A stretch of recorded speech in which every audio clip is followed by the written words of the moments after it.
ready? Okay.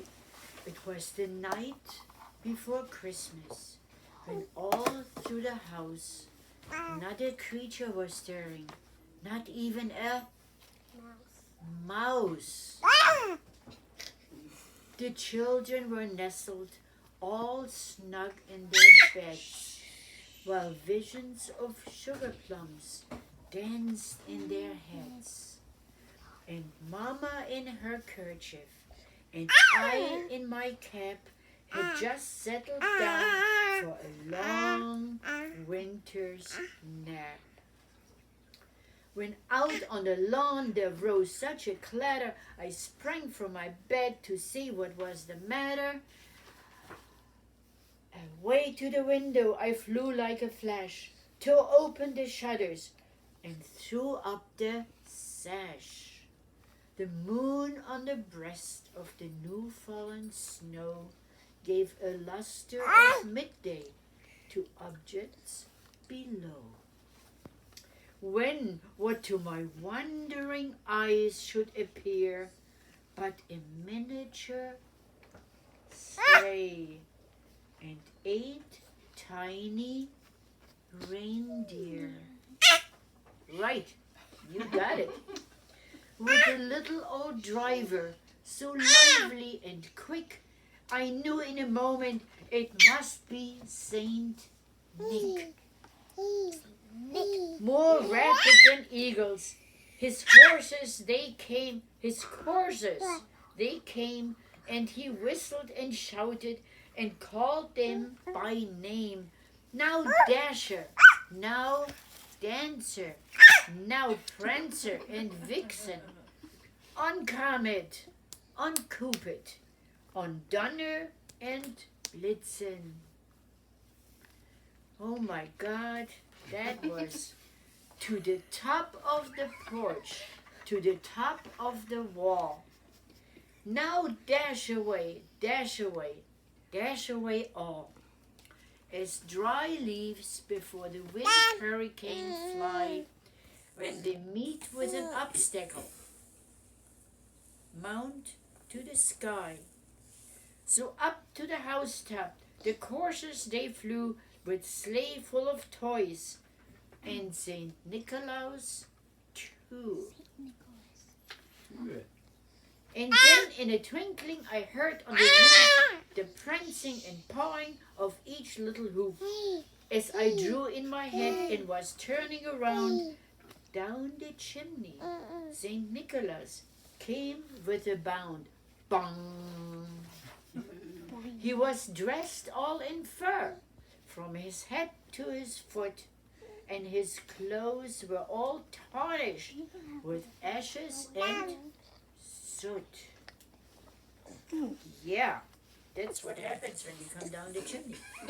A bundle of toys he had flung on his back, and he looked like a peddler just opening his pack.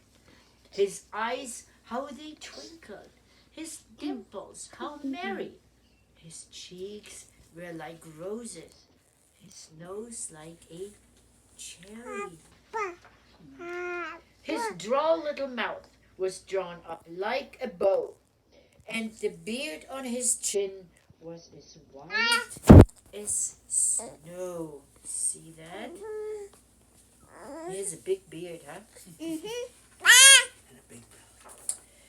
The stump of a pipe he held tight in his teeth, and the smoke it encircled his head like a wreath. He had a broad face and a little round belly that shook when he laughed like a bowl full of jelly. He was chubby and plump, a right jolly old elf, and I laughed when I saw him in spite of myself. A wink of his eye and a twist of his head soon gave me to know I had nothing to dread. He spoke not a word, but went straight to his work and filled all the stockings, then turned with a jerk and laying his finger aside of his nose and giving a nod up the chimney, he rose. He sprang to his sleigh, to his team gave a whistle, and away they all flew like the down of a thistle. Close enough. Close enough. But I heard him exclaim as he drove out. Merry Christmas to all, and to all a good night. Now that was the story. Now Dad. we get to do it. You get to read the Dutch one. The touchy one. Yes. Dad, you get to read the Dutch I one. get to read the You touchy get to read one. the Dutch one. Thank Yeah, interrupt. yeah, sneak past Amy here and sit on the couch. Where is it? Sit with me. I can do that. I'm gonna cry my way through Little this mouse. again. Oh, here we go again. There's a little mouse there. Well, it There's was like no light over here. Read is no good. That's not I'm gonna try from over here. All right. when you sit here. Sure. I forgot to open a card, by the way. Oh, two Oh. cards. That's what you think? Yeah. Okay, now let Daddy read Well, his I got- story. hold on, Okay. It's a Pennsylvania. No. This is a Pennsylvania Dutch night before Christmas. Everybody ready? Yes, yes. It was night before Christmas and all over the farm. Nothing was schusslich. No cause for alarm. The socks were all hung by the chimney just so, Can you take him? with the hopes that they get filled up from ankle Can to you give him to toe. mommy? The Nick Snootzits snootzing without any sound in their heads, clear toy candy, been dancing around. And Mama and me, well, we out in the light, crawled under the covers and snuggled up tight. We can do that too. Then from the outside we heard something fierce that made open our eyeballs and rattled our ears. There was crashing and banging, and could it be true? Did our ears deceive us, or was that a moo? Then off to the window we ran in the dark, kicking the dog accidental. He started to bark. Oh, yeah. That one too. When we looked through the window, coming in through the gate, it wasn't von Moore. We saw it was 8. 4 cows and 4 steers. They were harnessed somehow. They were dragging behind them an old-fashioned plow. And there, just behind it, as sour as a pickle, was a fellow we knew had to be Belschnickel. He wiggled that plow to keep going on course. I think he'd be done better if he'd had a horse.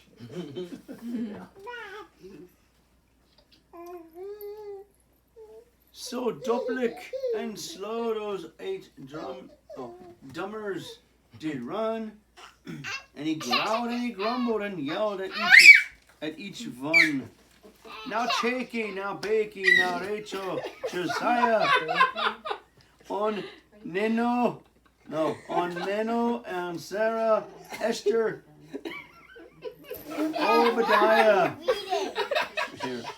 And watch where you're going. There's nothing unweiser than stamping your hoofs into stray fertilizer. Oh my God. They got through the barnyard without a hitch, and the Belschnickel grumbled and raised a big switch. Climb up on that roof now, and you make it snappy. You don't want to make me no more unhappy. Macht auf on the trestles. No, I'm not here every day. Yeah, macht auf on that trestles. Then to the porch roof. And don't get no vines Please. caught in your hoof. I'll get awful grisly if you make me fall. So clamber up, clamber up, clamber up all. Like the chickens all look when they fly. They're trying. Or the mess kids are making when shoes they are tying. So clumsy they climbed up an inch with each moo. But somehow they made it, and it wondered me too. And then in a twinkle, we heard on the roof, each cow was rustling. Rutching around, stomping its hoof. The cracks of the roof timber filled all our ears, 'cause it just wasn't built for 4 cows and 4 steers. Oh, I believe that. Yes. By now all the kitties had run into our room, frightened by all these cracks and those booms. To tell them what happened, I was going to begin, when chumping Susie, the ceiling fell in. Down came Belschnickel, plop in our bed, a few shingles making down right on his head. And when we looked up through the hole in the ceiling, it was just a little bit worried we're feeling. For there overhead was the 8 head of cattle, still stomping so hard that it made the walls rattle. We felt as if we'd all cursed and verhexed. Oh, we'd all been cursed and verhexed, and that cows would fall down into our bedroom next. But they on the roof stayed, and I wiped away sweat. Then looked at that scary old Belschnickel yet. Dad, are you ever gonna use your real voice? Nope. They had got to his feet. No, wait. He had got to his feet and was brushing his breeches, holding his sack and using his switches.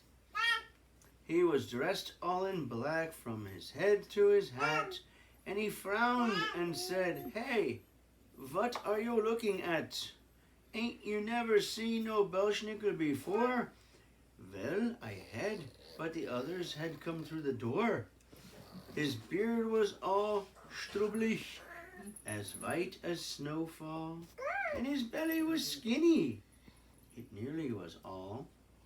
I couldn't help thinking that this crabby guy could use a few dumplings and shoe fly pie. I guess he was too skinny.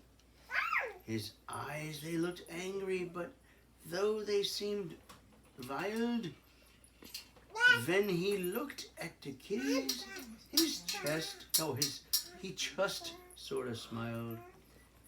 Then he wiped it away like he'd made a mistake, or for he some schnitz and snap Mama should make. Then he asked all the kitties, "Have you been bad or sweet? If it's been that you've been..." Wait a minute. "If it's good that you've been, then I'll give you a treat. But if you've been bad, then I'll warm your britches with one of my special bad kitty switches." He'd smack him in the butt. Bad. Or give him cold. No, just smack. Yes. No, not this guy. He'd smack him with a switch, which was a stick. Because they were bad. It's even worse. They That hurts. said they'd been good, and for telling the truth, still he glowered at Amos. He grimaced at Ruth. He frowned down at Abner, who just kind of grinned, and a Belschnickel leaned down and tickled his chin. "Ah, crabby, I might seem, but don't you forget, I ain't never had to spank one kitty yet. It just might be something around in the air. Makes the kitties act better at this time of year. So his switches he dropped, and he opened his sack, and he handed out oranges, yo-yos and jacks. A dolly for Ruth and a wood horse for Amos. We laughed as we watched him. And who could blame us? And finally he gave Abner a teddy. With that final gift to leave, he was ready. But he said as he crawled over the shingles and sticks, I'll send over Stoltzfus, your broke roof to fix.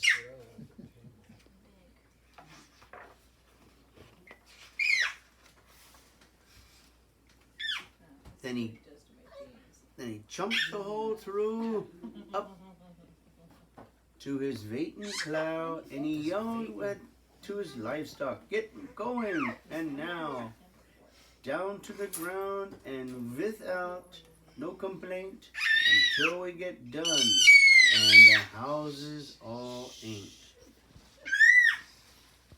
They sprung off the roof to the yard way below, where they stuck in nearly 40 inches of snow, and that Belschnickel yelled, brushing snow off his head, Merry Christmas, Zool! Now just go back to bed. It's not easy to read